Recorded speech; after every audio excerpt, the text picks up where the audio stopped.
Welcome to On Becoming a Healer podcast. I'm Stefan with my co-host, Saul Wiener.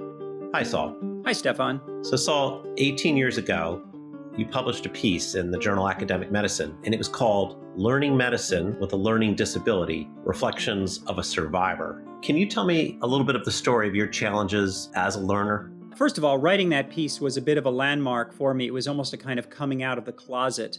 At the time, I was, I think, into my third year as an attending, perhaps it was around that time. And even then, I was pretty reluctant to talk with people about my learning disability. Of course, I had my godfather, Simon, who, as you know, I talk about quite a bit on this podcast.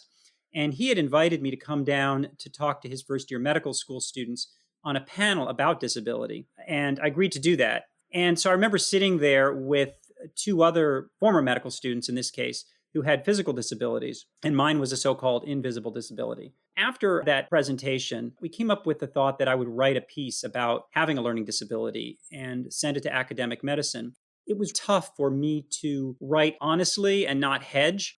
What's been rewarding is that since that piece was published, which was almost 2 decades ago, I've gotten many emails from medical students, colleagues and pre-meds and parents who have come upon it and found it helpful. And that's why I thought it would be useful to talk about it today. So for a lot of people, the expression learning disability is just a bit hazy. What is the learning disability you have? When I was in second grade, somebody figured out that I was a bright kid, but something wasn't quite right.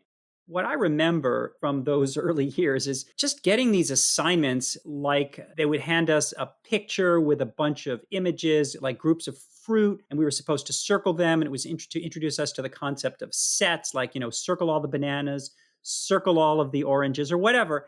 And I remember just staring at this thing and not understanding what it was that I was being asked to do. So I'd get up and I'd go and I'd stand on line. You had to wait in line to ask the teacher a question. And I'd get to the front and I would ask her what I was supposed to do. And she would tell me, but all I would hear would be blah, blah, blah, blah, blah. And so then I would be kind of embarrassed and I would go and I would sit down and I would stare at it for a while longer. And I still couldn't figure it out. So I'd get up and I'd wait online again. I'd have to wait for like 4 or 5 people. And I'd get to her and I'd say, I don't know what to do. And again, blah, blah, blah, blah, blah. And so this was kind of humiliating because I could tell that she was irritated or thought that I wasn't really paying attention. There was an issue of not being motivated. And after about a year or so of this, I had the very good fortune of being in a highly educated community where we were near a hospital that had kind of a pioneer in learning disability testing. And this is early 1970s.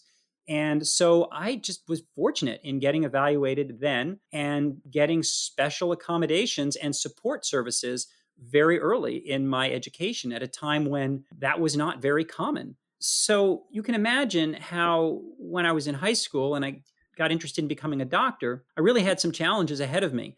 But even at that point in life, I had to adapt to the challenges of learning differently. I think that's one of the things that everyone who has a learning disability and is successful has to deal with. They have to learn how to accommodate their unique issues to what's expected of them. So you're speaking now as a faculty member, but there's a lot of steps in between. Can you tell me what kinds of experiences you might have had as a college or medical student that I wouldn't have? Well, for one thing, I remember taking chemistry during the summer before I matriculated in college. I avoided it in high school because I wanted to have a good GPA, and I knew if I took chemistry, it would not go well. And yet I knew I would have to take it at some point. So I decided to take it at a time where it would not go on my transcript if I did poorly. And so I took it during the summer before I enrolled in college. And I've never studied as hard in my life to get what turned out to be a C. And that's all I focused on that summer. It was absolutely brutal. But it prepared me to retake that course my freshman year of college. And again, just worked so hard to get a B after having taken the course just before. That was the kind of challenge that I had to contend with. And then I remember when I arrived in medical school, I was aware that it was going to be tough, but I didn't know how tough it was going to be. And my first year of medical school was the toughest year of my life. It wasn't clear to me I was going to make it. I had the good fortune of taking the USMLE Step 1 exam just 3 months or 4 months after the first President Bush, George H.W. Bush, signed the American Disabilities Act, which made me eligible for special accommodations. And because I had this paper trail going all the way back to second grade, and that material was all sent into the National Board of Medical Examiners, they proved it. And I may have been one of the very first people to ever get accommodations for taking the USMLE exam. I don't know if I would have passed it if I hadn't had those accommodations. This is the kind of journey that I experienced, that I wrote about when I put together that piece for academic medicine. Does having a disability that people can't see cause problems either for your friends, your family, or the people you have to work with? I think my behavior can seem strange at times to other people, as if I'm not paying attention or need their assistance with things that seem quite basic. And this has taken a toll on me over the years. At times I feel like an imposter, and I've had to fake things as if I know what's going on when I don't. And during my school years, it was sometimes evident that I didn't know what was going on, and people seemed annoyed. I remember in 8th grade, for instance, sitting in class and getting completely confused. It was math, not knowing what the heck was going on. And the teacher used to call on people, which was terrifying for me. And he called on me at one point and got down to the point where he kept asking me more and more basic questions, and I was kind of in a panic state. And at one point he said to me, "Saul, which comes first, 70 or 80?" I mean, that was the point that we got to. And I remember thinking to myself, there are so many numbers. In fact, there are an infinite number of numbers. How in the world am I supposed to remember the order in which they're in? At that point, I noticed my classmates were just silent. And I felt kind of mortified and a sense of shame, thinking about what they must be thinking of me. It felt like no one else had these difficulties. I think it's important to understand that people with learning disabilities develop a lot of scar tissue, I guess I would say, if they make it through the academic and educational process, particularly if it's medical school. I will stipulate the same with you, that occasionally I have described something to you and realized that what's coming back to me is the sounds of someone who has not understood the plain English series of sentences I have just told you. And there's a point at which I have to stop myself and say, oh, yeah, he's very bright, but I have to remember he's got this thing and he doesn't always get it. Well, you sound like my wife, who's been married to me for almost 25 years, and she still often has to remind herself that I'm learning disabled. And it's easy to think that I'm disinterested or something along those lines. So yes, I do think that is something that people who have learning disabilities contend with. And I think one of the challenges is that medical training puts a premium on just being smart, being successful, doing well on tests. A lot of times, your sense of self and your identity becomes defined by being a good student. I think when you don't have that, and when that's very wobbly for you, you feel like an imposter and you question whether you belong. At least I can say that's been the case for me. So, Saul, I'm wondering about this. We count on our doctors to make decisions that are sensitive, that need to be made sometimes in a very time-sensitive way. Don't we want them to be super bright, super effective, super fast? Should we want doctors who have learning disabilities? It's a question that I've asked myself. The question is I've been practicing medicine for 25 years, for a long time. It depends on when you start counting. And am I an asset to my profession, or am I a mistake? I like to think that it's good to have me around in the medical profession, but maybe I'm fooling myself. I do also think that we need to ask the opposite question, which is, are the ways in which we judge people as ready or as excellent to enter medicine really valid? Much of what happens when you go through medical training is that you're taking multiple choice tests, and those tests are usually somewhat time pressured. If you don't have a learning issue, you may not really perceive the time pressure. If you do, the time pressure may be exquisite. I had the good fortune of having extra time when I took the NBME exams, the board exams, because I got accommodations. And under those conditions where I could take twice as much time as everybody else, I did fine. The question, of course, is what are the implications of that? Is there any evidence that taking a multiple choice test quickly rather than slowly makes you a better internist or pediatrician or cardiovascular surgeon? I have not seen any evidence of that. And what's interesting is that I've found now as an educator that when students have learning disabilities, particularly when they're diagnosed as adults, it's almost impossible for them to get accommodations from the USMLE. And that forces them to take the exam under conditions where they can't finish it on time, where they're not able to perform at their best. I would ask, is that actually a valid measure? What's interesting is that if we were to give everyone more time, and in fact, as much time as they want on this exam, I think what we might find is that many students just wouldn't want to sit around for an hour or two. They've gone through the test, they've answered the questions, and they're done. They either know the material or they don't. Those who do need the extra time, it's almost diagnostic that those individuals would benefit from extra time. And if you want a valid assessment of what they know and don't know, that's how you get it. So the question, of course, is why does the USMLE create such a headache for people, forcing them to take an exam under conditions that are not suited to demonstrating what they're capable of? Why not instead just give everybody whatever time they need? You know, in the old days, these tests were proctored. Somebody had to be in an auditorium, they had to be home by a certain time. Now you take these tests on a computer at a place like Prometric. What's the issue? Unless somebody can show that taking that test quickly rather than slowly is a measure of something, then why create this hurdle for so many students who have learning disabilities and need accommodations but can't get them? So, just to put this very clearly, if I have a learning disability, are you worried that I cannot figure out how to remove a bullet quickly from a person who's been injured? Are you worried that I can't figure out the difference between a heart attack and heartburn?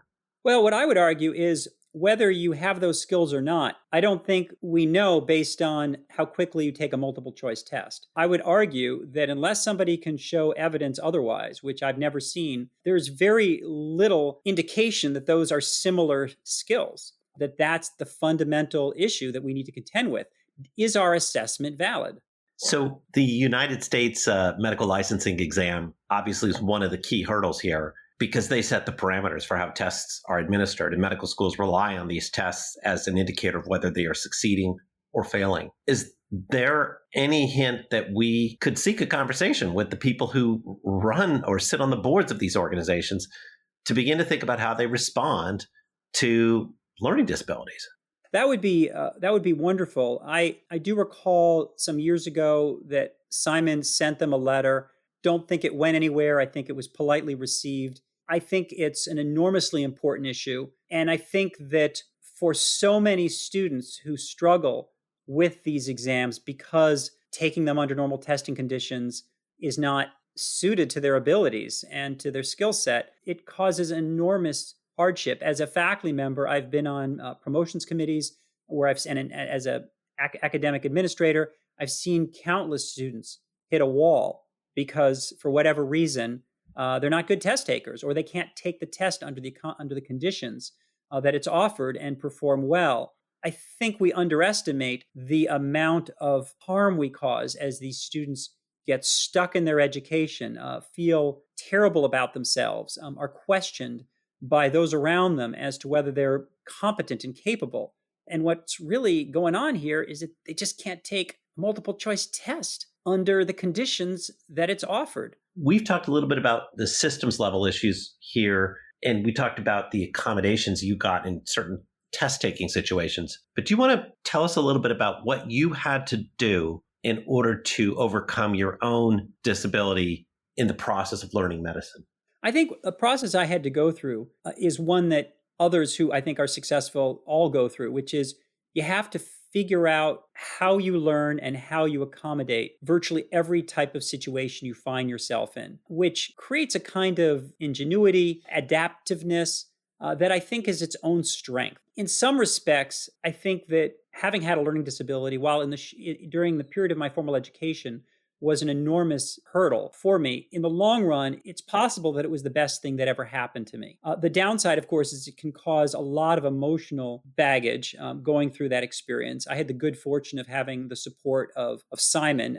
And one of the things that I learned with his support and insight is that medicine is a highly socialized culture, and that people invariably start to define themselves by how they do on these exams. And you can't fall into that trap. Instead, you have to think about yourself as intrinsically worth as much as every other individual.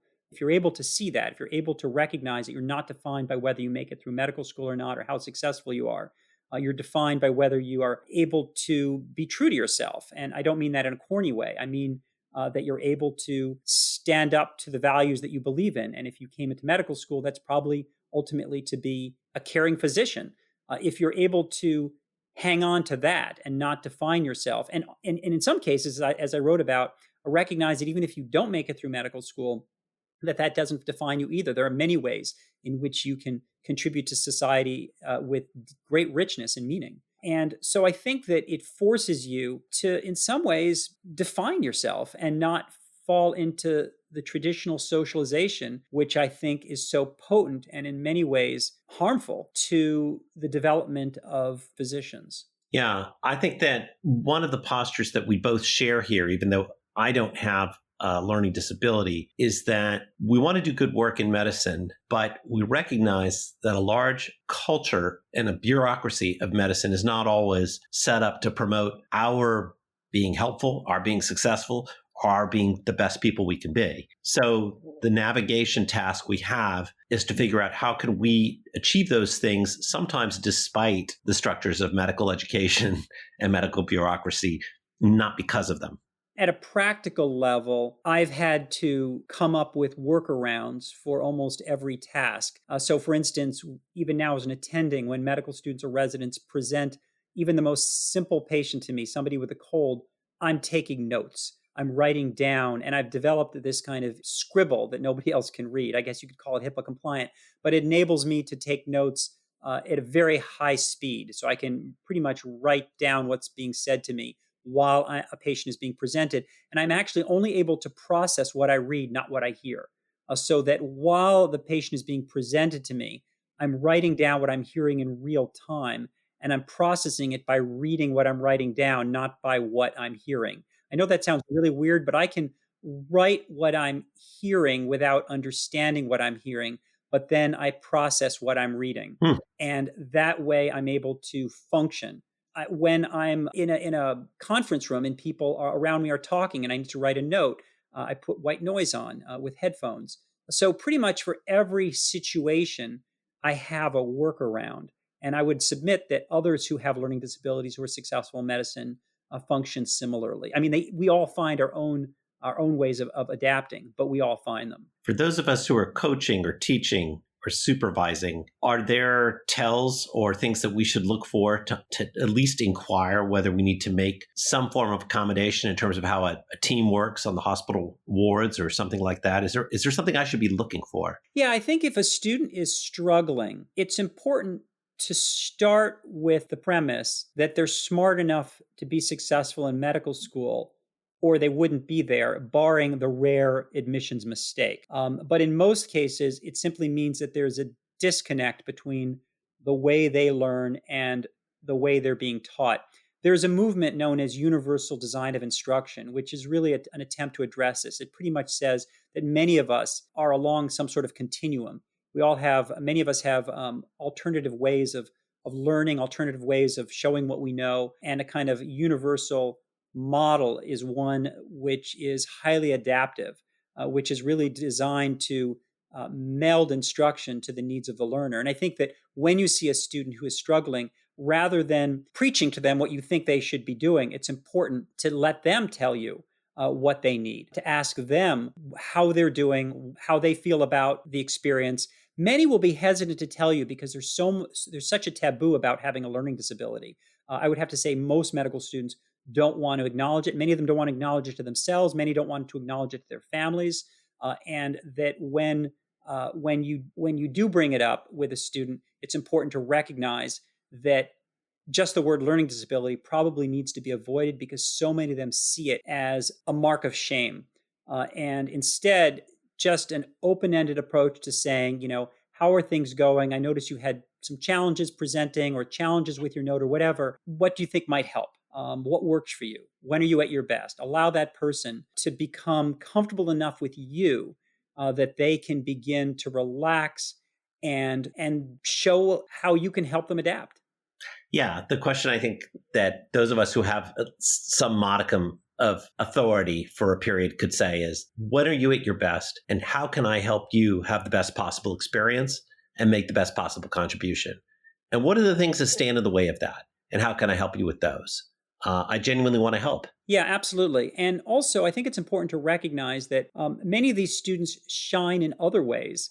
That students who are great at multiple choice tests or presenting patients on wards may not be good at it at all. We all have our strengths, we all have our limitations, and you may discover that that individual is phenomenal when the door is closed and they're with a patient, and that patient is frightened, scared, struggling.